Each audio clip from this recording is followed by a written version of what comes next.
What's going on, everybody? My name is Andy. Welcome to Pro2 Andy. So Holosun has dropped a couple of new pistol optics, to be more exact, and Holosun is changing the game. And I know a lot of you is going to say, "Oh, Trijicon RMR." I have some RMRs, good sights. Hate how you have to change the battery on them. Hate that you have to take the optic off to change the battery.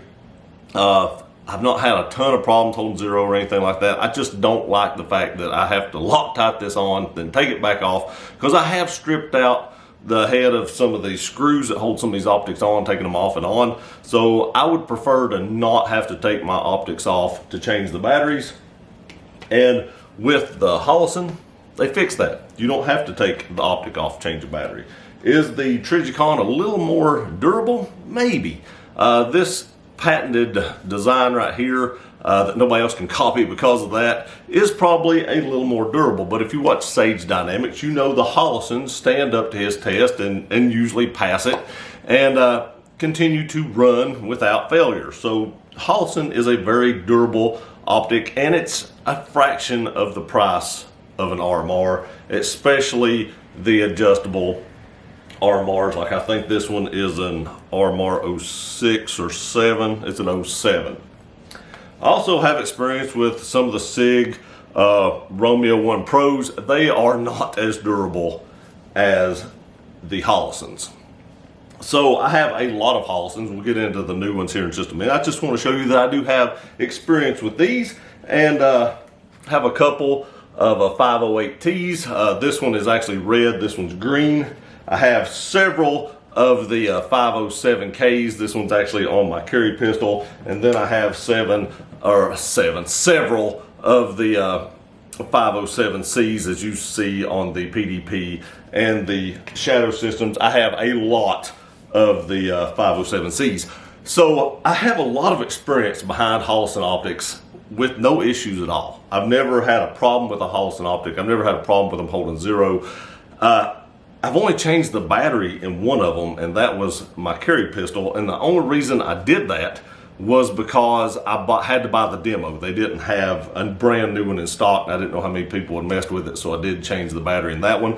But they have that shake awake system that if it sits there so long, they just go off. And plus, if I just keep them in a safe, I turn them off. So I've not had any issues, but I have only changed the battery in this one once, and I've had it for several months, and it is still on and same brightness I have it set on right now. I do turn off, this one actually does not have that, but this solar power part, I do turn that off so I can adjust the brightness setting myself. But let's get into some of the new optics they have that is a game changer in my opinion. Now, I'll throw pictures up right here so you can see these. The first one is the new EPS Enclosed pistol sight. Now you can see like the 508T beside it. I have a couple of those. Those are pretty large sights overall, but you can see the one beside it is the same footprint as the K. That is what was on my 365. That's that footprint, that small optic. And the cool part about that is this is a completely enclosed optic.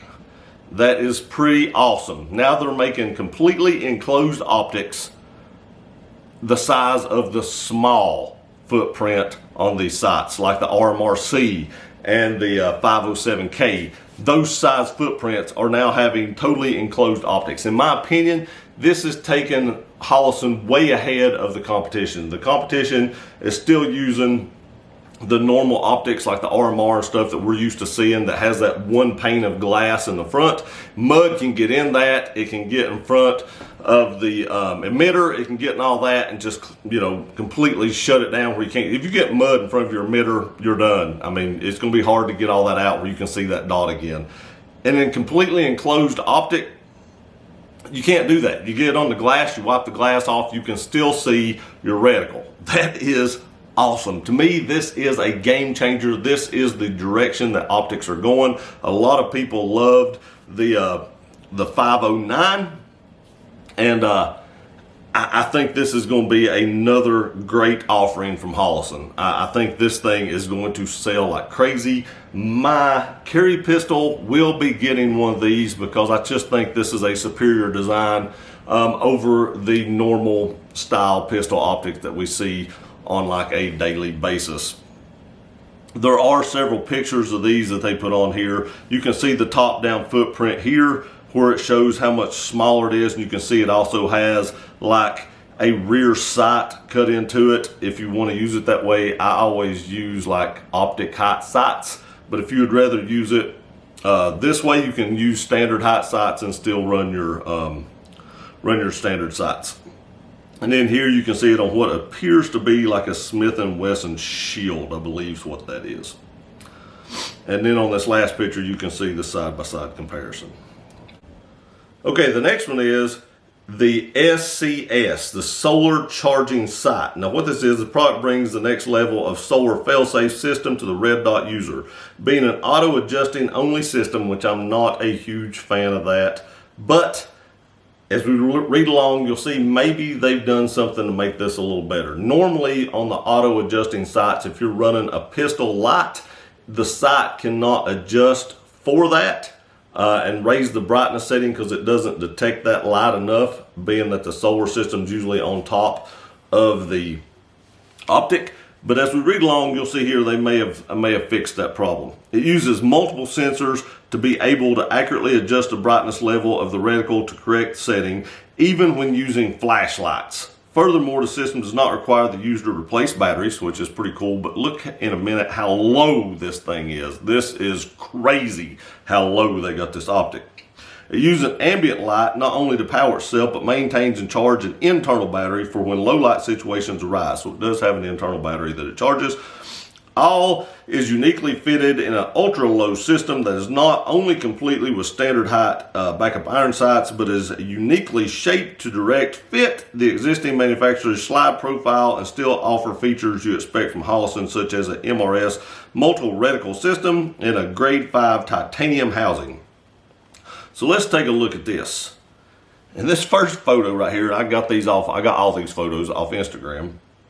Look how low that this sight sits. I mean, it is nuts how low that thing sits on. And from what this appears to be, it appears to be like a Glock 19 MOS, and there's no plate. It just mounts straight to the gun. So I'm assuming that when you order these, you will have to order them specifically for your gun, and they will fit them to the screws that actually go into the gun or go into the plate system from the factory settings. So on the next one, you have the green dot. You'll probably be able to get a red too. I kind of like the green. I have bought my first green dot for my FNX 45 Tactical, and I really like it. And in this last photo here, it appears like on the side here that you can see some of the sensors. I'm thinking that's what that is. I'm sure there's more of them, but that will definitely help and pick up ambient lighting and be able to increase the intensity when you're using a flashlight. But again, look how low this optic sits on this Glock, and they actually milled in the rear cocking serrations into the optic as well. I just think Holosun is changing the game. I know EOTech has came out or just released a photo of their pistol optic, and everybody loves EOTech. I like EOTech, but one of the comments I've seen is, and it has a 10-minute battery life. That is the one thing I hate about EOTechs, is the battery life. I mean, you get like 1,000 hours or something when like aim point and MROs and stuff like that, which are also duty proven optics, are getting like 5-year battery life.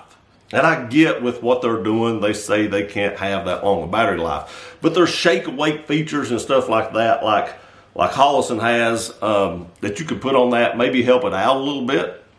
Also, their optics turn off in like 4 hours or 8 hours, depending on how you turn the optic on. I'm hoping the pistol optic does not do that. The last thing you want is for your pistol optic to be turned off when you draw it out of the holster. It's off. That would suck. So we don't know the details of the Holosun pistol, or not Holosun, but the EOTech pistol optic, and once I get those, I'll bring those to you and show you pictures of it and stuff like that. Again, EOTech is very proven, very proven, great optics. There's just some stuff that I personally prefer other optics over, such as Aimpoint. But we'll have to wait and see what their battery life is. SHOT Show was this week. Oddly enough, I got an invite to SHOT Show a few weeks ago, and it was just too late. I wasn't going to try to make arrangements to go to SHOT Show in 2 weeks. It's been a lifelong dream to go to SHOT Show, and I didn't make it this year. But my goal is to get this channel big enough next year that I get another invite and go and just see SHOT Show. I've always wanted to do that, like I said, and I just think it'd be cool to go, and maybe next year they won't require masks, because I heard this year they are, and that would suck. So another reason I didn't want to go. So maybe next year all this crap will be done, and we'll just be able to go walk through like normal people and look at the stuff and actually enjoy what companies are bringing out new. Again, Holosun, in my opinion, is changing the game. They are stepping up the game, and they are taking to the forefront of this pistol optic competition. I guess it would be a competition or market, in my opinion. Let me know what you think. I see a ton of people running Holosuns. They run Holosuns on very expensive guns. I mean, this little Zev custom I built right here on the channel was a very expensive gun, and it got a Holosun. It didn't get an RMRC, and for the reasons I said, take the optic off, change the battery, stuff like that. I don't have to do that with this, and this optic is just as durable, or every bit as durable as I need for a concealed carry gun. I appreciate y'all watching this video. Please like, share, and subscribe. We'll see you next time.